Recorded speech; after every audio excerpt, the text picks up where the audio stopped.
BCS Music.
BCS Music.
BCS Music.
BCS Music.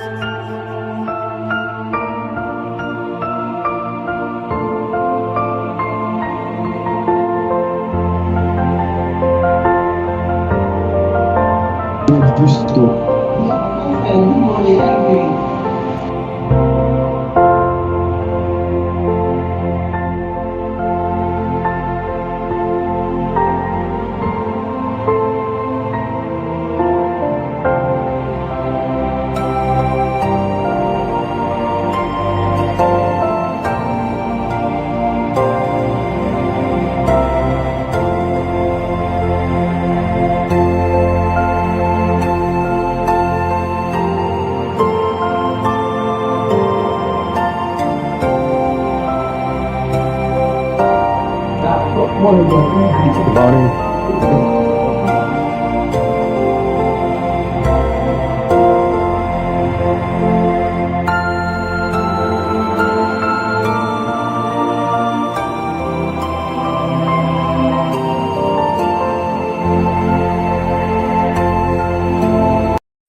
BCS Music.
BCS Music. BCS Music.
BCS Music.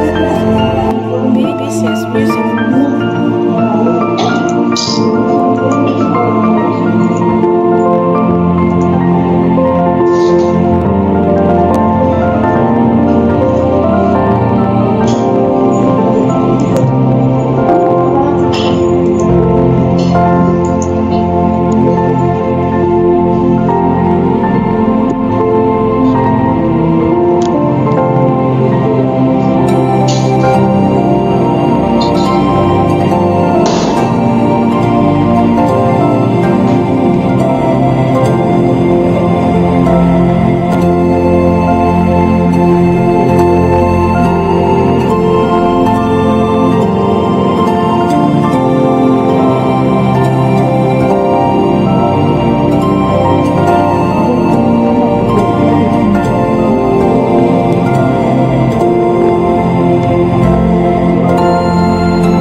BCS Music.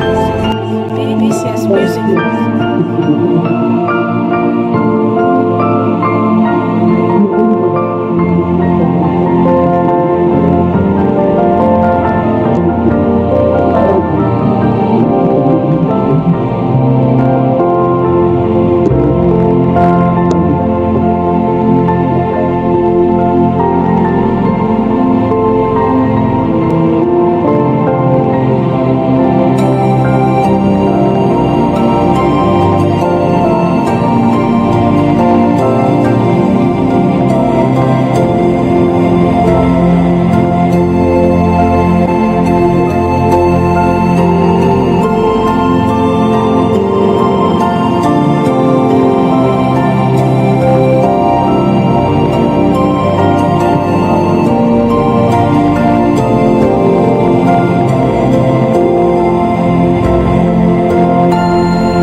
BCS Music. BCS Music.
BCS Music.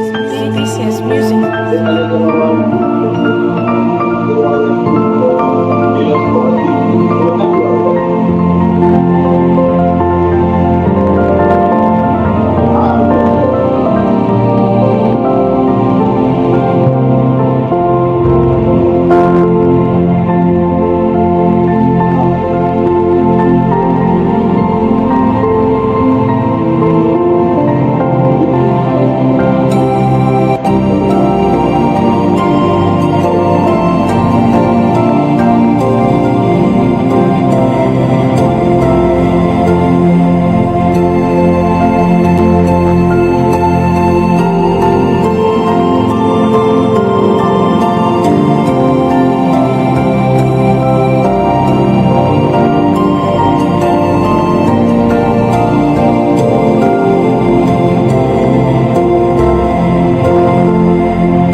BCS Music. BCS Music.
BCS Music.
BCS Music.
BCS Music.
BCS Music.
BCS Music.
Morning, Anthony.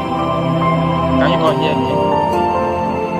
Yeah, thank you very much for the privilege. BCS Music. And thank you, my colleagues, for finding time to be in our midst this morning. My opening speech is very brief because, yesterday was packed with a lot of things, a lot of information to highlight. Majority of the presenter actually positioned the current energy situation of Africa and globally, and the situation connecting energy utilization and climate change. But however, the keynote speaker did a mapping of what we were yesterday, what we have, and the possible future for the African energy space, and Africa's future energy future. It could be gloomy or glory, depends on the action that we take. So that is a very key message for all of us. And I believe what we are here is to canvass possible scenario and implementation strategy to advance the Africa's energy future. But before I advance, I want to make a context using Nigeria as a case. In the late 1940 and early 1950, Nigeria major energy source was coal. But at a point around 1956, oil was discovered in Nigeria, and many people, many policymakers didn't take it serious, also relying on coal. But at a point, the coal was faded out, and the major sustainers, energy sustainers of Nigeria became oil. But the twist to that is that it took a very long time for Nigeria to find its feet in the oil and gas sector in terms of professionals to drive the oil and gas sector. In fact, it's not up to 10 years where Nigeria professionals are taking critical role in the oil and gas sector. So if you look at the energy transition space, if care is not taken, similar thing may happen in this dispensation of renewable energy. It was on that basis at the University of Port Harcourt we established MSc Energy Access and Renewable Energy Technology with the vision to provide high professionals in the energy transition sector to navigate the complex terrain surrounding the energy aspect. But recently that program has now been elevated to an institute called Energy Technology Institute with the mandate to produce local sensitive technology that can quickly respond to Nigeria's and Africa's need without actually going for one cap fit all. So that is where we are. And Tovero is also in that terrain trying to advocate the energy from of energy access and decarbonization. So this conference is all around that. We hope by the end of the conference, we'll come up with a position to reposition the Africa and Nigeria's energy landscape for better tomorrow in terms of socio-economic development and prosperity for all. Thank you very much for coming, and your input will be taken on board to galvanize the position that we make at the end of the conference. Thank you very much for your time to be here. Thank you for the opportunity to give the opening speech. So I think I will hand over to Anthony to carry on with the activity of today. Thank you.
Yeah, thank you so much, Anthony. That was a very good start already.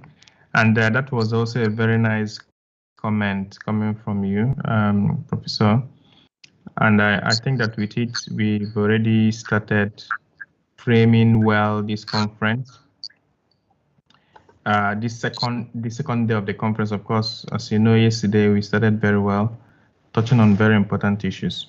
So now that we've had this opening speech by Professor Dimo Deke from the University of Port Harcourt, this is now the time for us to do well to welcome Professor Sunday Oyedepo. And I'm happy that he's here with us already. And he's actually this conference's co-chair and a professor of mechanical engineering in Covenant University, Nigeria. He's one-time head of department of mechanical engineering also in the Covenant University. Thank you so much for being here with us, Professor Oyedepo. You have the floor. Thank you so much. Okay. Good morning, everyone. Hello, good morning. Good morning. Hey. Yeah, good morning, sir. Okay, thank you for having me here. So, just to present my welcome address, the Vice Chancellor, sir, the CEO, Tovero Energy, the local organizing chair and co-chairs of this African International Conference on Clean Energy and Energy Storage, the invited keynote speakers, the Director of Energy Access and Renewable Energy Technology Program, University of Port Harcourt, distinguished panelists, all the conference participants, ladies and gentlemen, I am delighted to welcome you all to the second day of this maiden edition of African International Conference on Clean Energy and Storage and Energy Storage, jointly organized by the Tovero Energy and Center for Energy Access and Renewable Energy Technology Program, University of Port Harcourt. This conference, as you already know, seeks to identify practical approaches for the clean transition in Africa through research.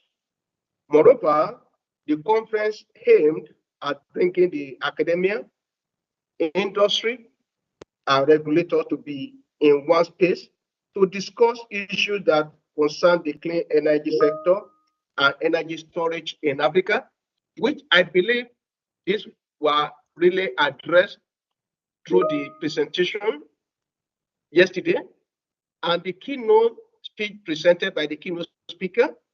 And I believe that everyone attended yesterday. We have one thing or the other to take home.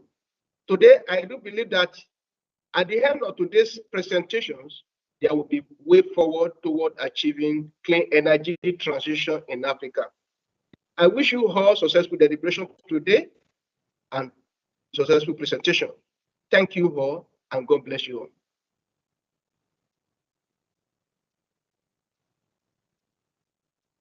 Thank you very much, sir. Yes, thank you. Thank you so much, sir, for this very nice intervention from your side. I think that's a very nice summary, also very much in time. And so thank you again. So now we're going to go to the keynote address today. And for this keynote address, we have Ms. Ifeoma Malo, who is the CEO of Clean Technology Hub. I don't know whether she's already here. Yeah? No. Is Ms. Ifeoma Malo already here for her keynote speech?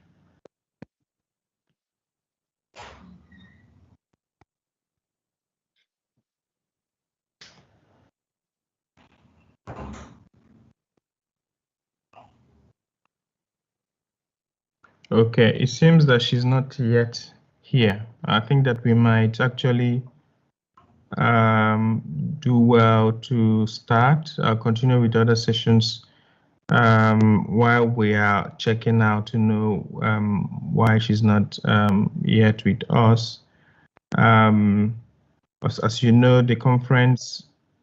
Yes, Anthony?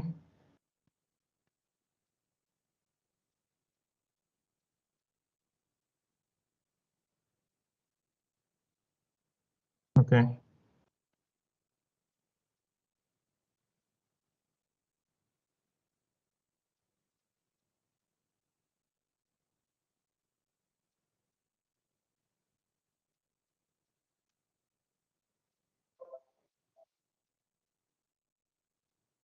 Yeah, that's perfect.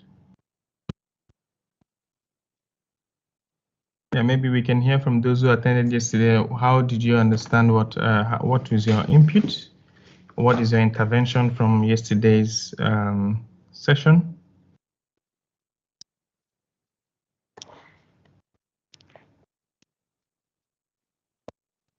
Of course, yesterday we did very well to discuss issues regarding green hydrogen. I can see that there are experts here on green hydrogen as well. We did address issues of clean cooking. We also did address very much questions regarding energy transition in general. And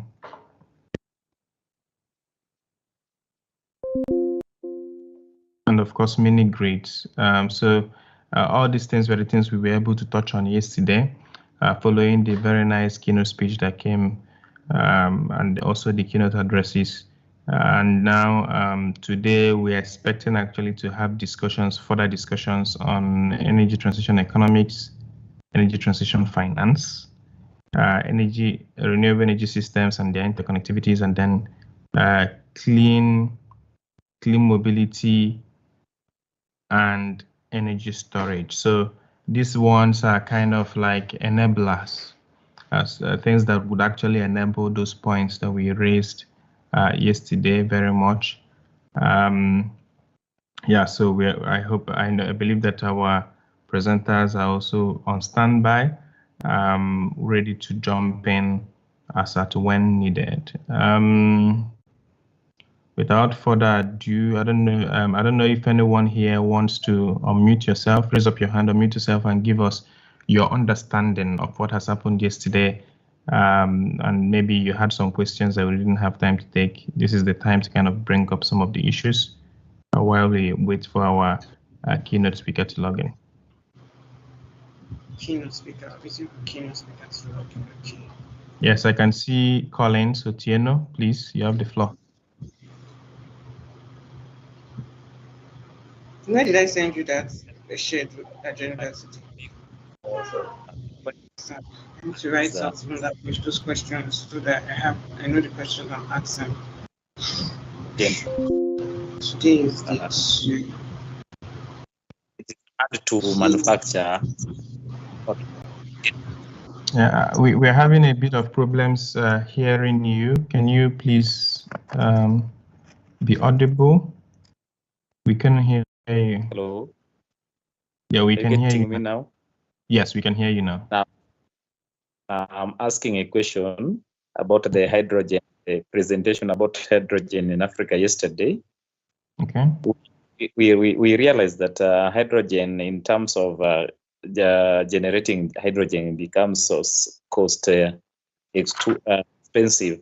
Now, how are we going to work towards this in terms of generating the hydrogen for sustainability? Okay, perfect. I don't know if someone has a brief answer to this. I see that our keynote speaker is here already, so we'll give her the floor shortly. But I don't know whether someone has a very quick answer to this question. The questions of affordability of green hydrogen.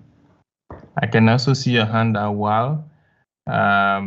We would come back to you shortly, perhaps after the keynote speech, so that you can intervene. But of course, questions regarding affordability of green hydrogen, of course, it requires research and innovation to reduce the prices of electrolyzer, which is a technology involved. Other than that, of course, in the beginning stages of projects like this, you require a lot of grants and concessional finance to unlock it. So these are the things that are required. So, okay, without wasting much time, I want to now give the floor to Ms. Ifamamalo, who would give us a keynote speech. I will give you a brief profile of Ms. Ifamamalo. Ms. Ifamamalo is actually an energy access expert and a climate action champion. She has over 23 years of experience building and directing organizational operations and strategies supporting startups and MSMEs across Africa. In the past 10 years, she has become a recognized and credible leader in energy and utility market, working on the intersection of energy transition, energy market, energy and climate finance, and climate adaptation markets. She's actually currently the CEO of Clean Technology Hub. Ms. Malo, you have the floor now. Thank you, Chigozie. And I'm sorry that I'm slightly late. I'm suffering under a bad cold, as you can see. So, but I'm happy to be here anyway and to be able to exchange with you people. I was sort of interested in the conversations around hydrogen and some of the questions that were being asked. And so maybe after this just very short keynote, there's a paper and we can circulate it after this so that people see the fuller paper. Because I think it would be more interesting if we have these exchanges where there are questions and answers that come forth. So thank you again for having me. So I was asked, the theme of my keynote was the role of industry and academia and collaboration in advancing clean energy innovation in Africa. And when I was given this topic, I thought it was very interesting because one of the things that has happened over the years as the energy access and clean energy sector has developed is that there's been a bifurcation in terms of the players. And so there's a lot of research that's going on, especially in academia, but there's a lot of work that is going on by practitioners. And many times those two things don't meet or don't converge. And it's taken, a while for us to sort of ground the research that's going on in universities around the practicalities of what goes on the field. So I thought that this was really an apt topic to be engaging with at this conference. Let me also start by saying that, it's clear that the African clean energy sector has come a very long way, especially since the 90s. Where we've seen now over the years a 21% growth rate over a 10-year period, which is 2010 to 2020. And so you've seen this increase in areas around hydropower, solar, wind, and increasingly biomass and biogas. Now, we heard the conversations around hydrogen that just came forth. That's also a new source of energy that's already beginning to gain traction across the continent. What these new technologies and new sources have done is that it has helped governments in their planning around decentralizing our energy systems and creating more energy security. And most of it has been funded by government and the donor sector. But the thing is that, much of these technologies or the things that drive it are still imported heavily into the continent. So take solar, for instance. Everything that you need to install a solar system is made elsewhere. And so when you have disruptions in your supply chain, then there is a scarcity.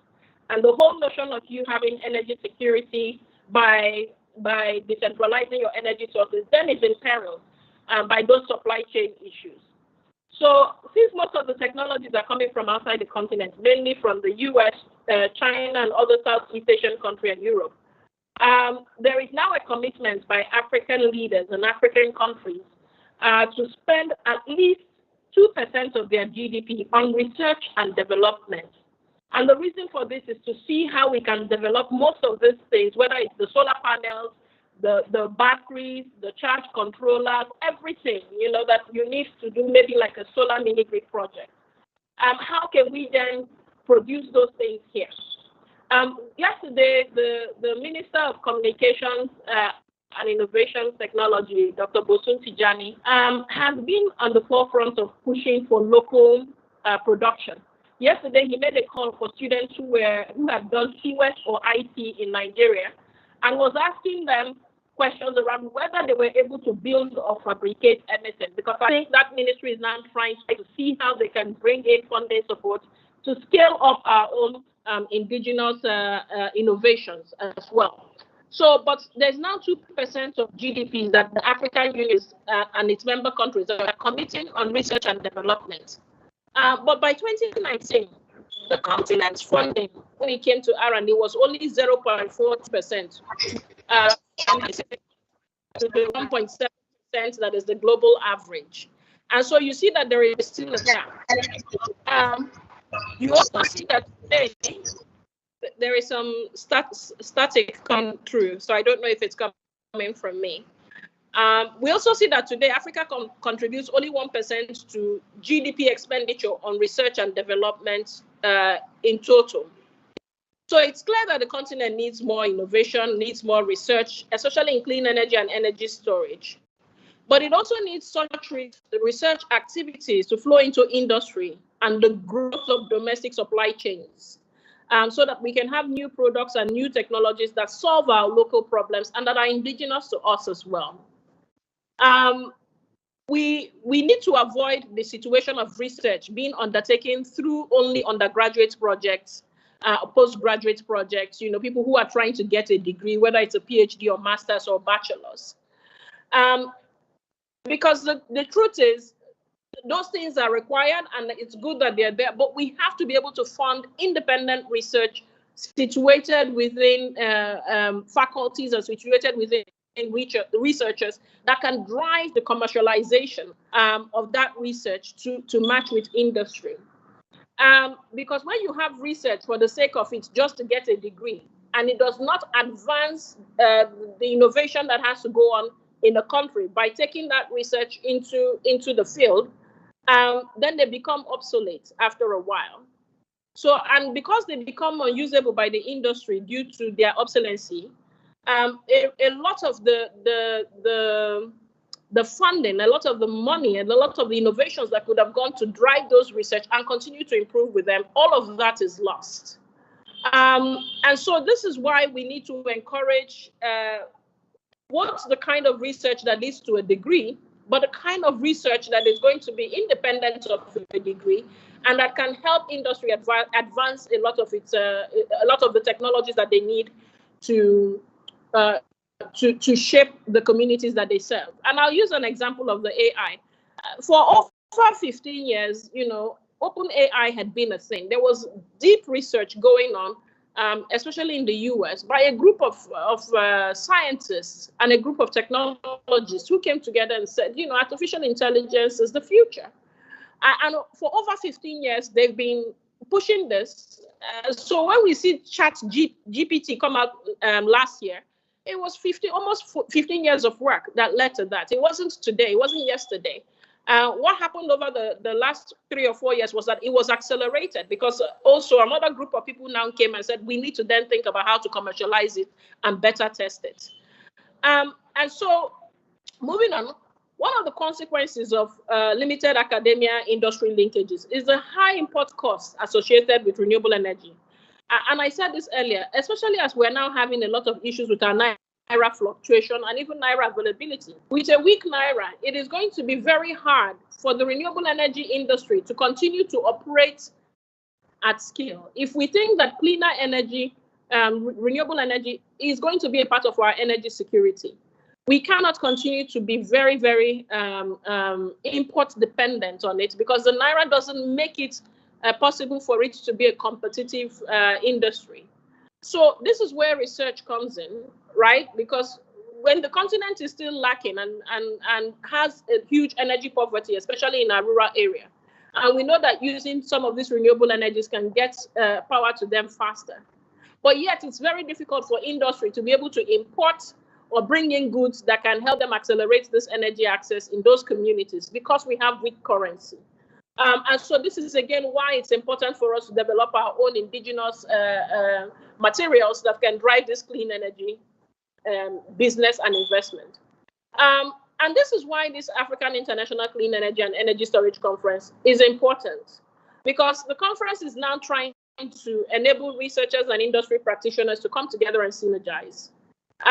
Academic researchers need to know that if their research is relevant, while industry practitioners and entrepreneurs need new products and new modifications to existing products, it is incumbent that there is a conversation that is going on, a sustained conversation that is going on. This is why when they gave me this topic, I said, this is great, but this is just the start.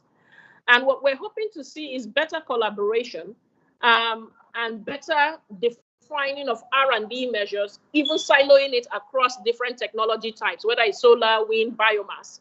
And so my charge, a call to action from this conference is that we should think about creating a working group that brings academia and industry together. And that academia and industry working group will be charged with trying to think about the easy quick wins and then the longer term innovation R&D work related to the R&D that we can drive. My hope is that this conference will not be the last. I know that there are other avenues to link academia and industry. For example, the Energy Commission of Nigeria has a network of 6 universities across Nigeria conducting renewable energy research. Also at CleanTech Hub, we have a very active research department where we're trying to also link academia and industry by reaching youths in university. We've traveled to at least 18 universities across the country in 18 different states. And this is through our hackathons, bootcamps, sessions. We are also partnering with the University of Sokoto, their solar center, the University in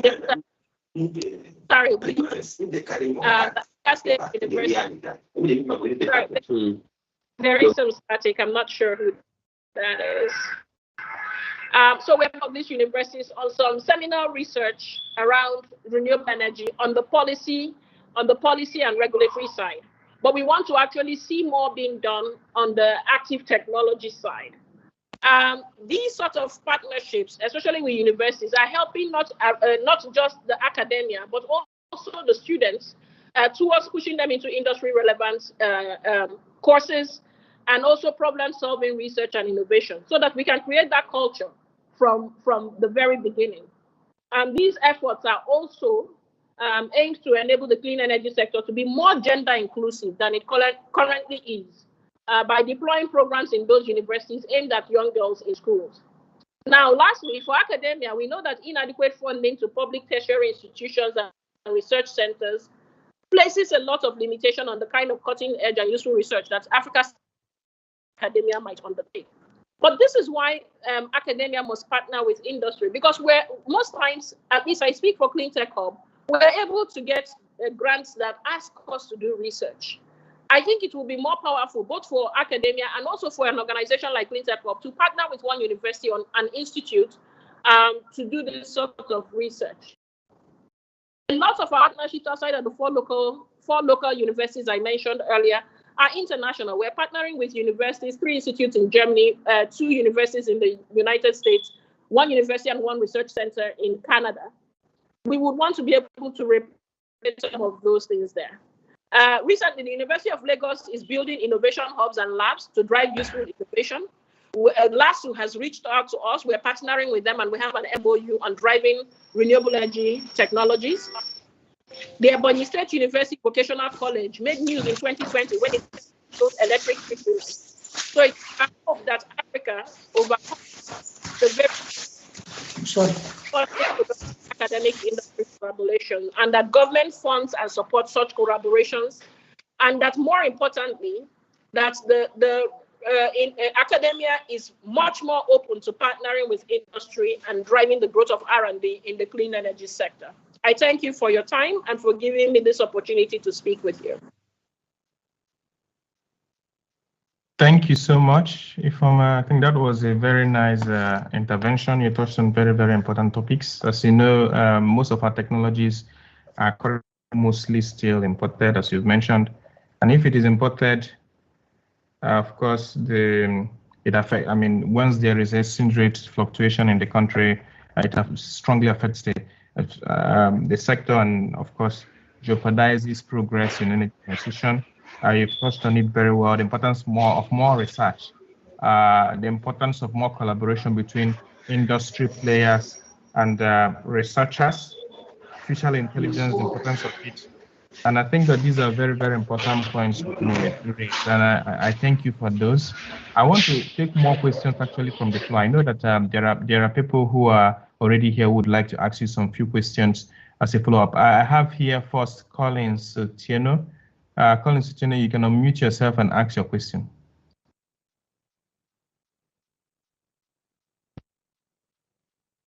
Collins, can you unmute? Yeah, okay. Okay. Are you getting me? Yes, we are. Hello.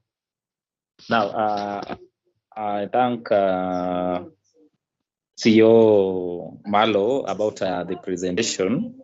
And we are talking about the GDP, and we know that the African countries, majorly what we always do is just the issue of passing exams. That is under research and development in order to get the degree or the diplomas. Now the question is, what are we going to do so that at the end of the day, the research that we are going we carry out in our institutions becomes valid? Thank you. That's very good. Yeah, that's very good intervention. Thank you so much. And I think I would like us to also collect questions so that it's easier to and more time effective to answer. I have also here a question from Adewumi. Can you unmute yourself and ask this question? Okay.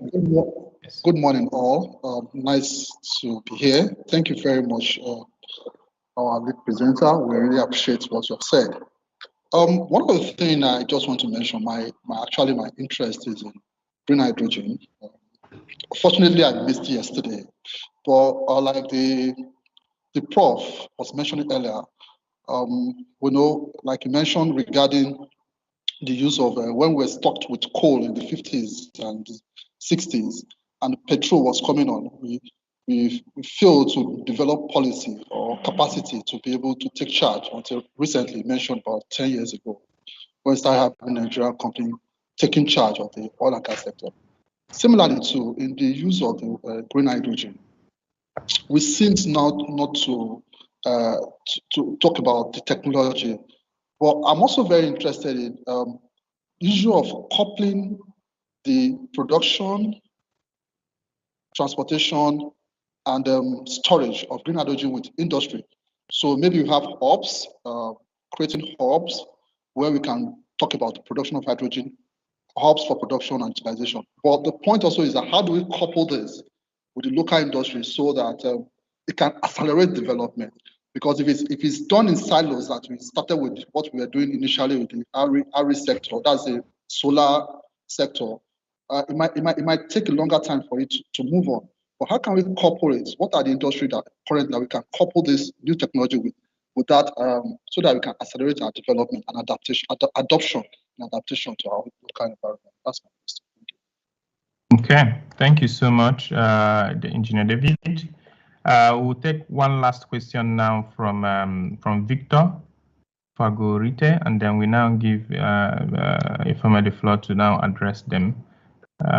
Yes, unmute yourself and please ask your question, Victor.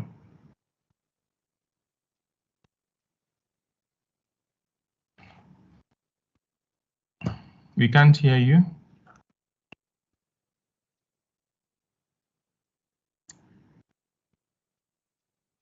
Okay, while we can't hear you yet, but while we are waiting for you to sort out your technical issue, we can take the question from Jusu Gobe. Yes, can you hear me? Yes, yes, please. Okay, Jusu Gobe, Israeli, doing PhD in India. I have maybe two questions. One of the questions, Madam spoke about research collaboration. And a few months back, I was doing some research paper on the energy optimization. And I met an article which was actually done by a Nigerian. I reached out to that author through email, He never replied me. Imagine I even said I'm a Sierra Leonean. He never. Okay. That besides, Madam spoke about gender perspective on this energy dispensations. So I don't know how gender equity play in this energy transition we are talking about. So I would like Madam, because I know with her eloquent speech and what she's doing, I think she was not debarred from joining or doing what she's doing. I don't think, as far as engineering is concerned, we have any gender problem in giving right to whatever maybe a female want to do. So I would like to really to express some idea on that. Thank you. Okay, thank you. I hope it's not too much questions. We'll take the last one from Nakianzi. Nakianzi, you can unmute yourself and ask your question. And after that, we now give Ms. Ifeoma the floor to address it. All the hands are up, and I'll answer all of them in about 5 minutes, All right. So just take as many as possible. All right, okay. Nakianzi, please, you have the floor now. Okay, thank you so much. I would first of all thank Madam Malo for her presentation. My name is Sharifa from Uganda. My question is about artificial intelligence. Yes, she is encouraging us to embrace artificial intelligence, but my question is, how best can we use it in the renewable energy, especially in research?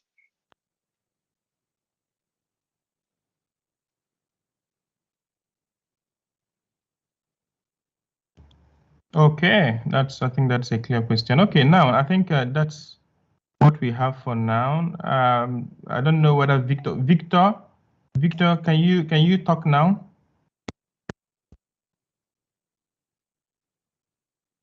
Can you unmute yourself and ask your question now, or are you still having your technical issues?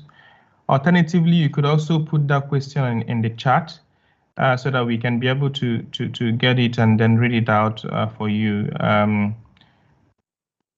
I'm also seeing, checking out questions that are currently in the chat. Now, I think we have maybe one question there, or not. Okay. Let me see for that. Yeah, as I said earlier, please feel free to also put in questions in the chat. But I can read this one also from the chat as well. I think it's relating to. I can't see it. It's a question that says, as you know, green hydrogen. Okay, I think it's just a proposal. But okay, so Ms. Ifeoma, please address these questions that have just been addressed. Yeah. So other ones are just comments. So thank you. Thank you. Let me start from Nakianza, the last question from the attendee from Uganda. I would admit, because artificial intelligence is so new that there is much that is unknown about it. So let me tell you how Clean Tech Hub is approaching artificial intelligence. Because we also do a lot of research, we also do a lot of modeling, and we also do quite a bit of production. So we're modeling how to build solar school bags and more efficient solar coolers here. So we have engineers on the team who sort of try their hands on those things. And if we have a good proof of concept and a pilot, then we can then take it to commercial level. So these are something we do. And so one of the things I started talking to the team, here at Clean Tech Hub, we have about a 35-person staff, with at least 70% of them being, 40% of them being technical staff, 30% of them being research-based staff, and then, the rest 20% of us being general administration, and, and we have a few consultants as well that come through our doors. We are having a day of AI, artificial intelligence, where we've invited 3 experts, one of them in the US, one of them in the UK, and one of them in Rwanda. to come to talk to us about how we can use AI to drive a lot of the work we do, whether it's on the research side or whether it's on the technical modeling side. That's coming up in a few weeks. And that's because outside of just using questions to ask ChatGPT, what we have learned is that there is a psychology to how you prompt AI to give you the data and the information that you need. And so it is for us to understand the psychology of how to ask those questions more efficiently to be able to throw up data in a way that makes sense. And so let me tell you, for one or two of the courses on AI that I have taken recently, one of the things that the facilitator did was to bring up a topic, maybe energy transition in Nigeria, and then put two people to sort of ask ChatGPT. We use ChatGPT as one of the 3 AI tools for that session, to ask questions on energy transition, and then they would narrow down the question down to a specific team, and then ask 2 people to ask. Every time AI gave it was the same data, the same answer, but the length and breadth and the manner in which the answers were put together and arranged and compartmentalized was very different. And you could see that the person who knew how to ask the right questions in the right way was getting better data and better information. And even the AI would give you all the references from where they are getting the data from. So you would have a bibliography, depending on how you ask the question. And so what this taught us was that, there is a lot that we can utilize AI for. And sometimes they'll even tell you where to get videos. If you're the kind of person trying to build something and you're asking, I want to build maybe a solar cool, what's the best way to do this? It would answer you and then also attach a link for you to go to a video where you can find the best and easiest, most accessible way to try and build it. So, I mean, there are so many ways to use AI to optimize work, to optimize research, and to optimize data. Even when you put data and ask AI, is it true that Nigeria's population is 200 million? It will give you a very detailed answer, including citations that would answer that question. So again, it's about the prompt and understanding the psychology of AI and how to use it. And, I'll encourage everybody to take 1 or 2 courses. If you see them available, there are so many free courses now. I'm sure that at some point they'll start making people pay. Please take them and understand how to use those prompts. The other question around gender aspects from Jitus. Jitus, well, let me start with your research collaboration question. I'm sorry that somebody didn't respond to you, but you as a researcher, you know how busy you also can get. I think persistence is key. Sometimes emails get lost in the middle. So if somebody doesn't respond to you once, please just keep at it. At some point, you wear them down and they'll respond to you and give you the information that you need. But on the gender aspect, I think, I want us to be very clear that you cannot design a just energy system without half of your population involved in it. So when we're asking to have gender be mainstreamed, and not even just gender, other differentialized groups, disability groups, be mainstreamed into energy planning, energy production, energy utilization, I think it is important that we think about who's the end user of these energy systems. And I'll give you one quick example. In an estate that I used to live in, they built this estate, beautiful estate. The problem that was wrong with and they couldn't sell all the houses for over 6 years. So there were houses on the market for 6 years, while all the other neighboring estates around us at the time were fully sold. What was the problem? The developer for that estate made a very small kitchen, but had a very large living room. And if you're buying, and this was supposed to be family homes they were selling, honestly speaking, it's just, me and my family, we felt like we made a mistake buying it after we had already paid. But a lot of women wouldn't accept for their husbands to buy those units because the kitchen was really very small. And the kitchen and dining table is where family happens. That's where people cook food together, you have a meal together and everything. If they had a woman, when they were designing those properties, the woman would have told them that this won't work for a family unit. But nobody asked them. It was very clear, the architects, the developer, everybody that was in that value chain of building those properties were all men. So 6 years, they lost a lot of money, lost a lot of equity. They've since learned their lessons. And so it's bringing that analogy to energy access and energy planning. If you know that women are the ones that consume energy the most, either through cooking, especially when we're doing clean cooking, even when we have, that's in the home, and even when we have other facilities to manage, you find that you have to be putting them in as part of the conversations on what this energy would do for them and how they can utilize it in much more efficient ways. And then green hydrogen, I like the analogy you made with coal. I think that's a very important analogy. But the question you're asking about how we can couple all of these things together, from production, storage, transportation, and looking at use cases for hydrogen, I mean, it's simply the fact that we have to find off-takers before we think about developing a robust hydrogen commercialization project. We're now in the process, I think, and it's being driven by GIZ and a lot of the other German organizations. That there's this big push for hydrogen across Africa, and that's not a bad thing. I think hydrogen is really that the fact that we have another source of fuel is great.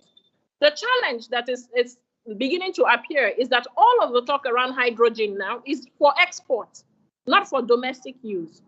So one of the questions that I've asked in all of this conversation around hydrogen is that we're going to build another system very similar to our oil system, where it is very extractive for export, and we don't do enough to build the infrastructure for domestic use. And this is why our oil and gas sector is where we are. Why we're flaring gas is because we didn't build the infrastructure to pipe gas. And so we continue to flare them, not knowing that this is damaging the environment, but we're losing a lot of money also. And that's because that entire industry was designed for export, not really for domestic use. So as we engage whoever is pushing hydrogen, we need to engage them for hydrogen for domestic use as well. It's an export fuel. We can earn foreign exchange